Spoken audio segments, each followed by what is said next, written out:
নমস্কার বন্ধুরা, তোমরা সবাই কেমন আছো? আশা করি ভালো আছো। মনের কিচেনে তোমাদের সকলকে স্বাগত। আজকে নিয়ে এলাম আরেকটি রেসিপি। আজকে শেয়ার করছি ইলিশ মাছের মাথা দিয়ে কচু শাক।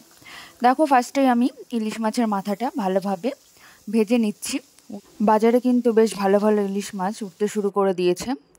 তো তেমন এই মাছটা গত 3-4 দিন ধরে ফ্রিজে রাখা ছিল। তো মাথাটা ভাবলাম আজকে কচু শাক দিয়ে করে নিই। তো দেখো, ইলিশ মাছের মাথাটা কিন্তু বেশ ভালোভাবে আমার ভাজা হয়ে গেছে। এই দেখো, এবার কিন্তু কড়াই তেল ছিল, ওর মধ্যে আরে সামান্য পরিমাণ আমি তেল অ্যাড করে নিয়েছি। এর মধ্যে ফোড়নে দিয়ে দিয়েছি কালো জিরে আর এই যে চিড়ে রাখা কাঁচা লঙ্কা, দেখতেই পাচ্ছ। এরপর কিন্তু এটাকে একটু নেড়েচেড়ে নিলাম। আর এই দেখো, কচু শাকগুলো কিন্তু আমি ভাপিয়ে রেখেছি। দেখো, খুব একটা গলেও যায়নি, আবার মোটামুটি একটু হালকা শক্তও আছে।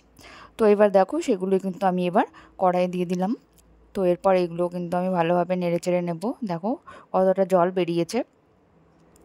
তো কচুর শাক কিন্তু ভালোভাবে একদম শুকিয়ে ফেলতে হবে নাড়াচাড়া করে।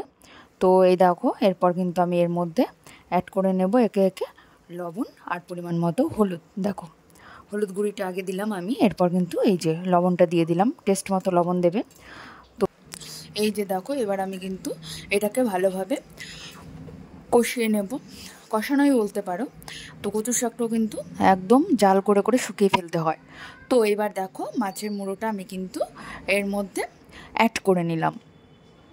তো এরপর কিন্তু এটা এখনও হওয়া অনেকটাই বাকি।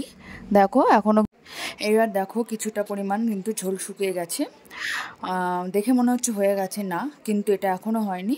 তো এটাকে আরও ভালোভাবে নাড়াচাড়া করে একদম মাখো করে নিতে হবে। দেখো, এই তো বন্ধুরা, ফাইনালি আমার কচুর শাক রেডি। তোমরা এই রেসিপিটা দেখো, অবশ্যই বাড়িতে ট্রাই করো।